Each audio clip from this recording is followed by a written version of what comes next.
Assalamualaikum warahmatullahi wabarakatuh.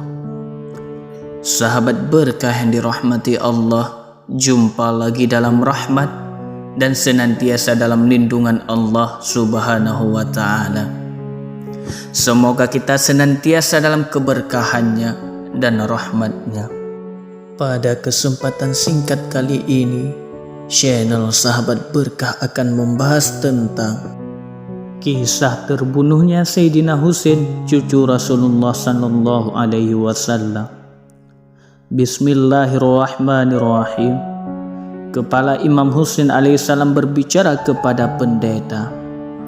Al-Alamah Damiri, salah seorang ulama terkenal ahlu sunnah, dalam buku Hayatul Hayawan, di bawah kata Yahya mengatakan,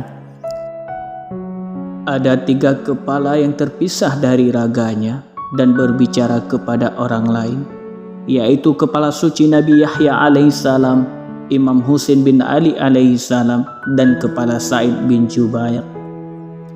Pada saat pasukan Ibnu Ziyad berhenti di samping biara seorang pendeta, mereka meletakkan kepala Imam Husain alaihissalam di dalam peti.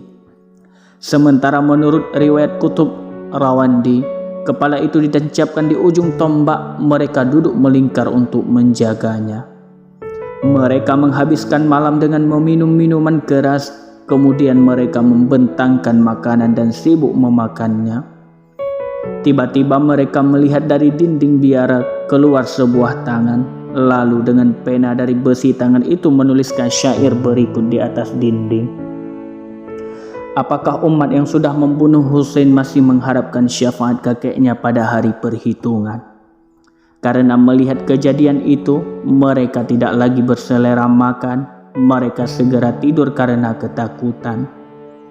Pada tengah malam, seorang pendeta mendengar suara ratapan.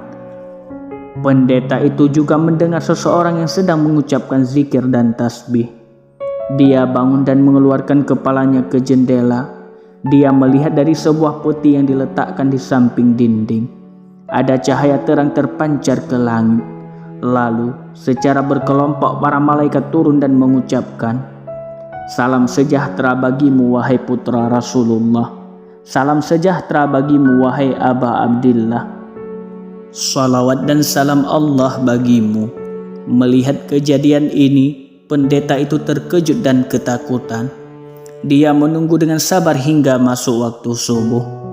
Setelah tiba waktu subuh, dia keluar dari biara dan bertanya, apa isi peti ini? Mereka pun menjawab, kepala Husain bin Ali. Pendeta itu bertanya lagi, siapa nama ibunya? Mereka pun menjawab, Fatimah Az-Zahra putri Muhammad Mustafa sallallahu alaihi wasallam. Pendeta itu berkata, celaka kalian atas apa yang telah kalian lakukan. Sungguh benar apa yang diberitahukan para rahib kami, bahwa pada manakala orang ini terbunuh, maka langit akan menurunkan hujan darah. Dan ini tidak akan terjadi kecuali dia seorang nabi atau seorang wasi, penerima wasiat. Sekarang aku mohon kepada kalian untuk menyerahkan kepala ini selama 1 jam kepadaku. Setelahnya aku akan kembalikan lagi kepada kalian. Mereka pun berkata, kami tidak akan mengeluarkan kepala ini kecuali di hadapan Yazid, supaya kami mendapatkan hadiah darinya. Pendeta itu bertanya, apa hadiahnya? Mereka pun kembali menjawab, 1 kantong uang berisi 10.000 dirham. Pendeta itu berkata, saya akan berikan uang sejumlah itu pada kalian. Kemudian pendeta itu mengambil kantong uang yang berisi 10.000 dirham. Mereka mengambil uang itu dan memberikan kepala suci Imam Husain kepada pendeta tersebut selama 1 jam. Pendeta itu membawa kepala itu ke tempat ibadahnya, lalu membasuhnya dengan air bunga dan memberinya wangi-wangian. Setelah itu, ia meletakkannya di tempat sujudnya, lalu ia menangis dan berkata kepada kepala itu, wahai Aba Abdillah, sungguh aku sangat menyesal tidak berada di Karbala hingga dapat mempersembahkan nyawaku untukmu. Wahai Aba Abdillah, kapan saja engkau bertemu dengan kakekmu, berilah kesaksian bahwa aku telah mengucapkan syahadah dan masuk Islam di hadapanmu. Sebahagian meriwayatkan, pendeta itu berkata kepada kepala suci, "Hai kepala pemimpin alam semesta, aku menyangka engkau bagian dari orang yang telah Allah gambarkan di dalam Taurat dan Injil, dan telah diberikan keutamaan takwil olehnya. Karena para pemimpin Bani Adam di dunia dan di akhirat menangisimu, aku ingin mengenal nama dan sifatmu."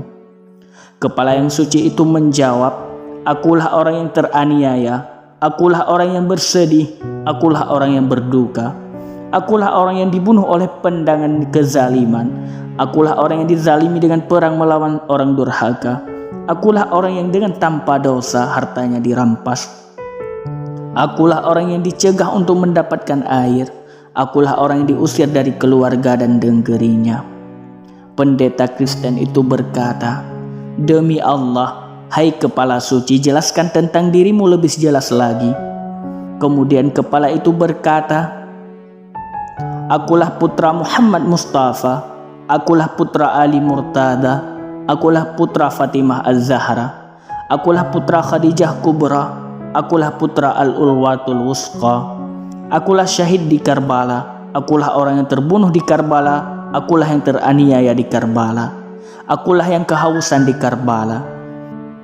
Ketika murid-murid pendeta itu melihat hal ini, mereka menangis dan mematahkan tiang salib. Lalu mereka datang kepada Imam Ali Zainal Abidin dan berikrar masuk Islam. Subhanallah. Sahabat berkah dirahmati Allah, semoga kita bisa berkumpul dengan kakek beliau baginda Nabi Muhammad sallallahu alaihi wasallam. Sekian sahabat berkah yang dirahmati Allah. Semoga bermanfaat, khususnya bagi saya pribadi dan umumnya bagi kita semua. Wassalamualaikum warahmatullahi wabarakatuh.